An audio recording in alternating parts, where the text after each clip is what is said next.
Seja bem-vindo ao canal Investidor Cético. Neste vídeo vamos falar um pouco sobre carteiras de investimentos, tentar desfazer aí alguns mitos, algumas ideias meio estranhas aí e tentar diferenciar o que é uma carteira de investimentos do que é uma mera seleção de investimentos. Então é isso aí, a gente se vê em instantes logo depois da vinheta.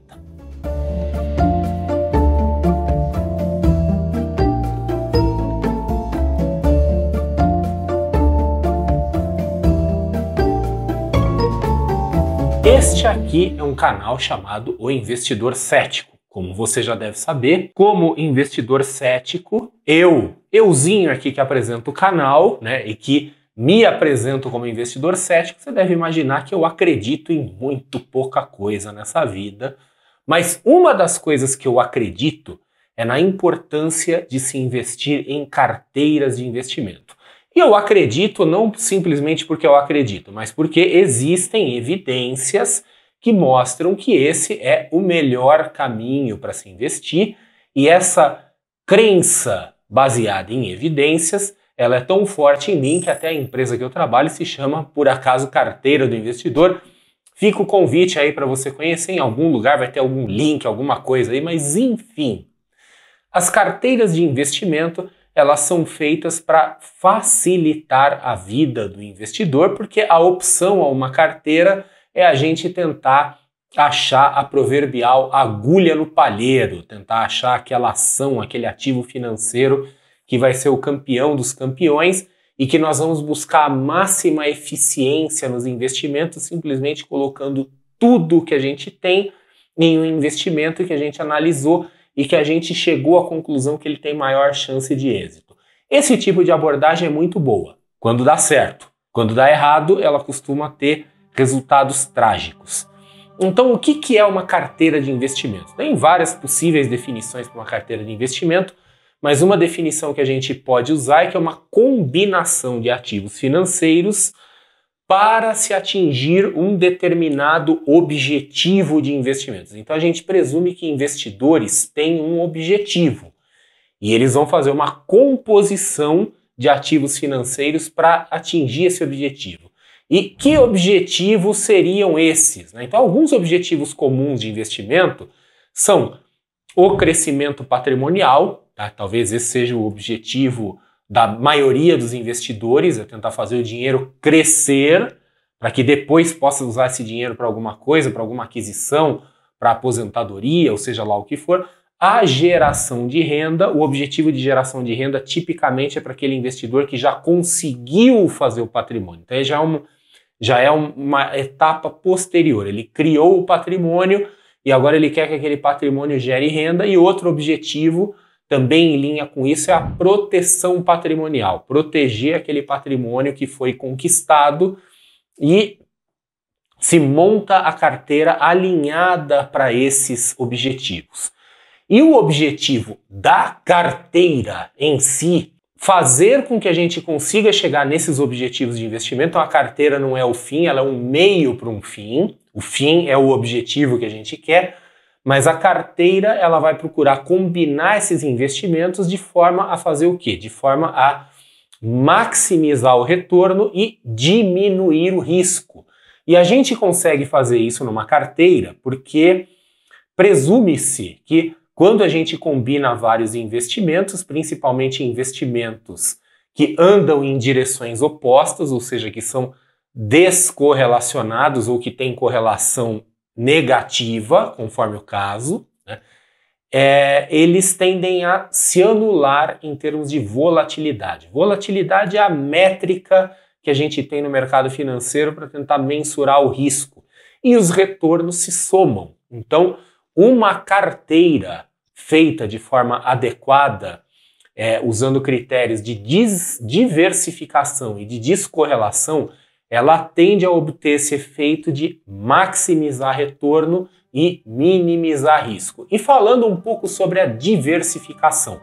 Diversificação é o clássico, não colocar todos os ovos na mesma cesta, que a gente já conhece, é um princípio básico da construção de carteiras e talvez a mais básica, mais elementar e mais eficiente ferramenta de gerenciamento de riscos. Então nós diversificamos esses investimentos para diluir riscos, porém só a diversificação não é o suficiente. Nós temos um parente próximo da diversificação que é conhecido como alocação, que seria, grosso modo, a diversificação entre classes de ativos ou entre mercados. Então vamos imaginar uma carteira de ações que tenha Banco Itaú, Bradesco, BTG Pactual, Santander e Banco do Brasil. Tem 5 ações. A gente pode dizer que essa carteira está razoavelmente bem diversificada. São 5 ações, melhor do que uma só, mas tudo do mesmo segmento. Então é um exemplo de diversificação razoável, mas com péssima alocação.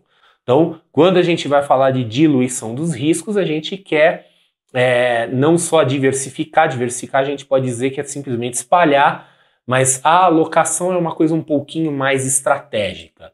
E quando a gente fala da descorrelação nós estamos falando de ativos que não andam na mesma direção, que não têm comportamento um ligado ao outro. Em uma carteira nós buscamos ou a descorrelação ou, conforme o caso, a correlação negativa, que é aquele caso em que um ativo vai para um lado, o outro vai para o outro, de tal forma que eles se compensem, de que eles vão se anular ali na sua volatilidade, nos seus resultados negativos. E a gente tenta buscar essa descorrelação entre os ativos de algumas formas diferentes. Uma delas é construindo portfólios eficientes pela análise das correlações. É aquilo, aqui no canal Investidor Cético, a gente faz análise de correlação nas análises de ativo. A gente vê, olha, quem que está correlacionado positivamente com um, com o outro, ou correlacionado negativamente. Lá na carteira do investidor, nas carteiras quantitativas, a gente usa muito esse tipo de modelo para construir carteiras eficientes baseadas em correlação. Esse tipo de montagem de carteira pode ser um pouquinho complexo para aquele investidor que está atuando de forma individual, às vezes exige um pouquinho mais de conhecimento, algumas ferramentas. Então nós temos algumas outras formas que não são tão sofisticadas para tentar descorrelacionar a carteira, mas que acabam funcionando, são meio intuitivas. Então, por exemplo, é a gente diversificar entre setores. Às vezes a gente pega setores diferentes, então vamos pegar bancos, energia, varejo, tecnologia, etc. A gente pode não saber muito sobre esses setores, mas intuitivamente a gente consegue imaginar assim, olha, banco tem pouca relação com o setor de varejo, que tem pouca relação com o setor de energia. Alguma relação sempre tem. Em praticamente todas as bolsas do mundo, não só no Brasil, né? O Brasil a gente tem uma bolsa com pouca diversidade de setores, mas em lugares como Estados Unidos, com enorme diversidade de setores, mesmo lá a gente vê uma grande correlação entre os setores. É difícil a gente construir uma carteira perfeitamente diversificada, mas nós conseguimos algum grau de descorrelação e, consequentemente, a gente algum grau de diluição do risco. Essa forma de fazer essa diversificação por setores, ela é intuitiva, porque às vezes a gente vê de surpresa, assim, descobre que 2 empresas de setores completamente diferentes acabam sendo perfeitamente correlacionadas. Mas não é tão comum. É mais fácil, ao fazer isso, a gente acertar do que a gente errar, pela intuição, de dizer, olha, esse setor não deve ter muito a ver com aquele setor. A outra possibilidade é a diversificação por fatores. Então os fatores, aqueles fatores do chamado factor investing, né? Fatores de estilo, fatores macroeconômicos, né? Então, valor, momentum, tamanho, tudo isso aí, às vezes a gente pode usar esses critérios como critérios de diversificação também, ou diversificar entre regiões geográficas mesmo, né? Então, olha, eu vou botar uma parte no Brasil, uma parte fora, tá? Só que o que a gente vê muito por aí, principalmente, inclusive entre profissionais, às vezes eu vejo analistas, casas de análise, que fazem carteiras, e eu coloco carteiras entre aspas bem grandes, que não são carteiras, são meras seleções de ações. Então, e investidores individuais que muitas vezes fazem isso. Então juntam um monte de ações ali dentro, daquilo que ele acha que é uma carteira, mas na verdade assim, não há nenhuma lógica entre elas, não há nenhum arranjo interno ali, onde se tenta otimizar isso, onde se tenta sinergizar isso, fazer com que uma ação esteja ali compensando por alguma coisa, alguma fragilidade, alguma deficiência ou potencializando alguma qualidade de outra ação. Então muitas vezes é um aglomerado, um grupo de ações que é juntado ali sem nenhuma lógica, sem nenhuma conexão entre elas, e isso é o que eu chamo de seleção de ações, que é muito comum entre investidores individuais e entre alguns profissionais, entre alguns analistas, principalmente essas carteiras competitivas que a gente vê por aí, que são publicadas em jornais, em portais, carteiras de 5 ações, carteiras de curto prazo, em que a gente olha as ações e não tem nada a ver uma com a outra, mas quando eu falo nada a ver, é nada a ver no mau sentido, né? Quando a gente vê uma carteira bem descorrelacionada, que a gente fala nada tem a ver, é um nada a ver no bom sentido, é o que a gente quer. Nesse caso não, é nada a ver de tipo assim, eu simplesmente juntei um monte de coisa sem fazer qualquer tipo de estudo. E quando se faz então uma seleção de ações, a gente não olha muita coisa, né? Quer dizer, não se dá muita bola para critérios aí um pouco mais aprofundados. Normalmente quem faz esse tipo de seleção está olhando para uma única coisa que é o chamado setup. Então setup, para quem não é familiarizado com isso, né? A gente fala muito no mundo do investimento, do trading. O setup é aquela conjunção de fatores que dá o timing de comprar uma ação, de comprar ou vender uma ação. Então o setup ele é muito associado ao timing. Em análise técnica, por exemplo, a gente pode dizer, olha, um setup bom é quando a ação está numa tendência de alta e um determinado oscilador está na região sobrevendida. Então é uma coisa de timing. Mesmo na análise fundamentalista, a gente pode pegar alguns indicadores, ou mesmo fatores, eu falei recentemente dos fatores. Fatores podem ser usados como elementos de timing. Então, olha, eu quero ações com PL abaixo de 10. Se eu usar apenas isso como um critério de seleção para carteira, apenas isso, eu não estou fazendo uma carteira muito equilibrada. Eu estou simplesmente pegando um monte de coisa que tem aquele setup naquele momento.